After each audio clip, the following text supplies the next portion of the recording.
안녕하십니까. 맛있는 중국 이야기 채널입니다. 오늘은 후한말, 동한이라고도 합니다. 삼국지의 영웅으로 알려져 있죠. 유명한 조조의 첫째 아들과 셋째 아들 조식의 목숨이 걸린 스토리의 사자성어 치부즈차의 7발자국의 시, 7발자국의 천재에 대해서 알아보도록 하겠습니다. 조조는 시와 문장에 많이 능했지만은 무장 출신입니다. 그래서 큰아들 조비가 문무를 겸비했음에도 불구하고 몸은 좀 허약하지만 천재적인 시인이며 문장가인 셋째 아들 조식을 자신의 세자로 삼으려고 여러 번 시도를 했습니다. 그런데 대신들이 장자승계의 어떤 대의명분 그리고 문무를 겸비해야 한다는 어떤 반대에 부딪혀서 결국 조식을 포기하고 조비가 조조에 이어서 2대 위왕에 봉해집니다. 그리고 곧이어서 어떤 조씨의 위, 조위의 초대 황제로 문제로 등극을 하게 됩니다. 이 치부지차이는 조비가 황제가 되면서 발생한 스토리입니다. 그럼 먼저 조조의 집에 대해서 알아보도록 하겠습니다. 조조는 정부인이 2명 있고 첩이 13명 있습니다.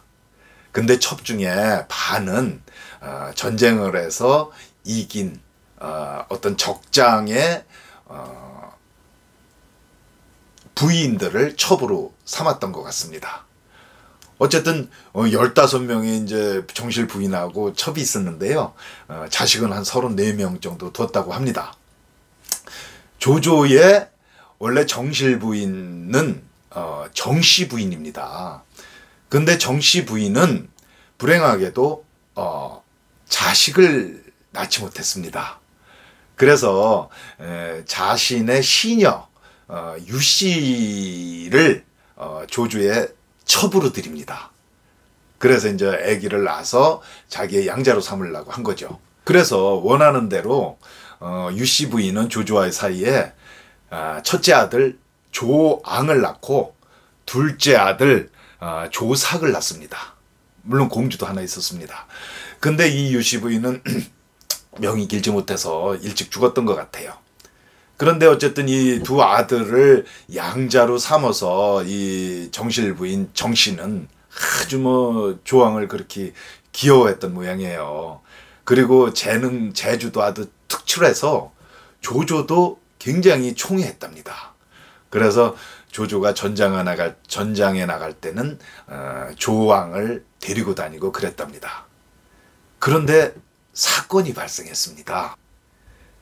북방의 호족 출신으로 이 사건이 발생할 때는 형주의 유표 관할에 완성에 할거하는 군벌이 장수라고 있었습니다. 그 장수라는 군벌이 워낙 조조가 득세하니까 조조한테 항복을 했던 거예요. 근데 이 장수의 숙모가 과부가 된 숙모가 있었습니다. 상당한 미인이었던 것 같아요. 장수 몰래 이 조조가 이 과부가 된 숙모를 취했던 거예요. 그러니까 이 장수가 그냥 노발대발 이런 모멸감을 가지고 내가 조조한테 항복을 할 수 없다고 그래가지고 계획을 짜가지고 야간에 조조를 기습을 합니다. 졸지에 기습을 당한 조조는 자신의 말을 어떻게 끌고 와서 도망갈 생각도 못하고 마침 그때 큰아들 조앙이 옆에 있어가지고 자신의 말을 내주면서 아버님 이 말을 타고 도망가십시오 하는 바람에 이것저것 생각할 겨를도 없잖아요. 그냥 부랴부랴 그 말을 타고 이제 탈출했죠. 근데 불행하게도 그 큰아들 조왕은 거기서 전사를 했고 또 충직한 호위 대장인 전위도 여기서 죽습니다. 아주 조조에게는 비통한 일이죠. 근데 문제는 또 있습니다. 집에 돌아왔는데 조조가 그 정실 부인 정 씨가 아주 뭐 조조를 능멸을 하는 거예요. 조왕을 잃은 거는 어떤 전장에서 잃었다면 상관이 없는데 조조가 여색을 너무 밝혀서 결국 그 사랑하는 아들 조왕을 잃었다는 거죠. 시간이 지나도 정실 부인의 조조 멸시는 계속되었고 날마다 조조에 대한 책망이 이어지자 조조는 할 수 없이 정부인을 친정으로 보냈습니다. 그렇지만 그 후에 조조의 여러 회유책이나 어떤 사과에도 불구하고 정부인의 조조에 대한 원망이 너무 깊어서 둘의 관계는 영원히 개선되지 않았다고 합니다. 조왕이 죽고 나니까 불행하게도 그 둘째 아들인 조삭도 일찍 아마 죽었던 모양이에요. 이제 불행이었던 겹친 거죠. 그리고 또 이제 정부인을 갖다 친정으로 쫓겨보냈으니까 그 신하들이 이렇게 정실 부인이 없으면 안 됩니다 해가지고서 이제 방법을 찾은 것이 그 밑에 첩 변씨 부인을 정실 부인으로 맞이하게 됩니다. 그 변씨 부인의 아들이 큰아들이 조비고 둘째 아들이 무장입니다. 조창이고 셋째 아들이 그 천재적인 시인이며 문장가인 조식입니다. 참 인생 모르죠. 조비나 조식은 사실은 언감생심 어떻게 세자 자리를 넘볼 수도 없는 그런 위치였습니다. 첩의 아들이었죠. 정실 부인의 이제 아들이었던 조왕하고 조삭이 있었으니까요. 근데 이제 사건이 발생해서 그 정실 부인의 두 아들이 이제 죽고 나니까 그 첩이 정실 부인이 되고 그 첩의 아들인 이제 조비하고 조식이 이제 찬스가 온 겁니다. 근데 앞에서 말씀드렸듯이 사실은 조비는 조식을 굉장히 미워하는 그런 마음이 많았습니다. 왜냐하면 아버지가 특별히 그냥 셋째 조식을 그렇게 총애했고 또 자신을 대신해서 그 어떤 세자로 책봉하려고 노력도 많이 했지 않습니까? 근데 대신들의 반대로 물론 무산이 되고 조비가 세자가 됐지만은 마음 한구석에는 이 셋째 동생 조식에 대한 이 아주 안 좋은 마음, 미워하는 마음이 많았던 것 같아요. 황제가 되고 나서 이제 소식이 또 들려오고 그럽니다. 지방에 이제 왕으로 간 조식이 정무는 안 보고 맨날 술에 빠져 있고 밑에 사람들한테 폭언이나 하고 또 자신이 보낸 사자를 구금하는 사건이 벌어집니다. 그러다 보니까 과거에 옛날에 이 황제의 권위에 도전하는 이런 행위는 어떤 극형을 면치 못하는 그런 죄랍니다. 그러다 보니까 조비는 어쨌든 자신의 병사를 보내서 조식을 압송해 오죠. 이제 압송해 올 때 이거는 뭐 사형을 면할 수 없는 중죄인이기 때문에 조비의 이제 어머니 변씨 어떤 황태우는 이제 조비한테 아이고 제발 네 동생 조식을 좀 잘 봐줘라 살려줘라 이렇게 이제 구명 운동을 하고 그랬던 모양이에요. 그래서 이제 아무리 미워하는 마음이 있어도 황태우가 또 좀 봐달라고 하고 그러니 그냥 죽일 수는 없잖아요. 어떤 명목을 만들어서 죽이려고 하다 보니까 여기서 이제 조비가 생각을 한 거예요. 조식아, 너는 그 전에 아버지가 생전에 계실 때부터 아주 천재 시인으로 너를 칭송하고 그러셨잖느냐. 내가 너한테 기회를 하나 주마. 네가 7발자국을 걸으면서 우리 형제에 관련된 시를 한 수 지어라. 그러면은 네 죄를 사해 주는데 네가 대신 그 시를 제대로 못 지면 너는 극형을 면치 못할 것이다.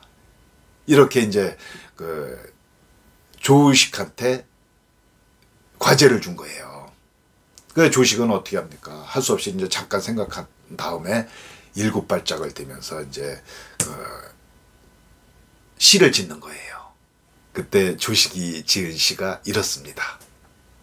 주떠우 란떠우치 콩깍지를 태워 콩을 삶아대니 떠우자의 부종치 콩은 가마솥 속에서 흐느끼는구나.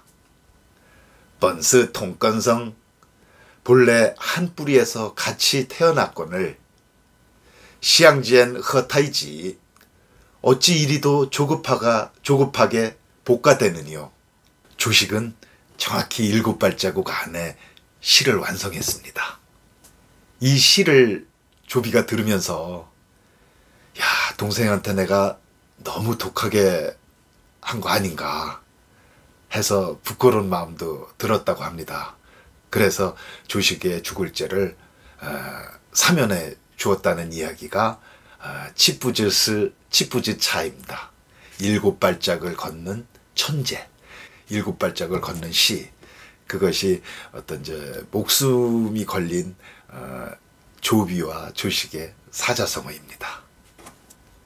비록 조식이 형 조비의 시험을 잘 통과해서 목숨은 건졌지만 한 핏줄의 형제지간임에도 불구하고 비정한 권력세계에서는 어쩔 수 없구나 하는 쓸쓸함이 많이 느껴지는 스토리였습니다. 그럼 이번에는 디엔신 쫑원 새참중국어 시안입니다. 이번 새참중국어에는 그 치부지차의 그 시를 가지고 그대로 한번 해석을 해보는 시간을 갖도록 하겠습니다. 주떠우 란떠우치 콩깍지를 태워 콩을 삶아대니, 이게 여기서 주는 이제 삶다고, 떠우는 콩이고요, 라는 태우다, 그리고 떠우치 이건 콩깍지입니다. 떠우자의 부종치 콩은 후 가마솥 중 속에서 치 흐느낀다, 운다, 그런 뜻입니다. 번스 동건성, 본스는 본래, 원래, 동건 같은 뿌리에서 성 태어났다. 본래 한 뿌리에서 같이 태어났거늘 시앙지엔 허타이지, 시앙지엔 서로 들들 볶느냐, 허 어떻게, 왜, 타이지 그렇게 급하게, 주떠우 란떠우치 떠우자의 부종치 번스 통건성 시앙지엔 허타이지 콩깍지를 태워 콩을 삶아대니 콩은 가마솥 속에서 흐느끼는구나. 본래 한 뿌리에서 같이 태어났거늘 어찌 이리도 조급하게 복가되느니요. 이상입니다. 다음에 뵙겠습니다.